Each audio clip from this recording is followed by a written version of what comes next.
আসসালামু আলাইকুম, কেমন আছেন সবাই?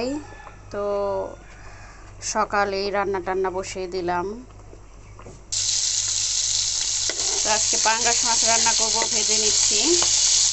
আসলে বাচ্চাদের এই মাছটা অনেক বেশি পছন্দ, সেজন্য প্রায় রান্না করতে হয়। কাটা নেই, সেজন্য হয়তো বা ওদের এত পছন্দ।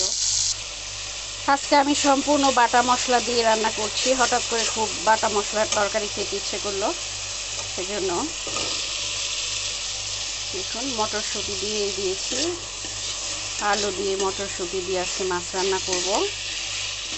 মটরশুঁটিটা আসলে খুবই স্বাস্থ্যকর একটা খাবার। মাশাআল্লাহ, এত সুন্দর কালার লাগছে দেখতে। আসলে বাটা মশলার স্বাদই অন্যরকম। অনেক দিন পর মটরশুঁটি দিয়ে মাছ রান্না করলাম। খুবই খুবই মজার লোকটা, সত্যি কচু দিয়ে রান্না করে নিচ্ছি। ভালো থাকবেন সবাই, আল্লাহ হাফেজ।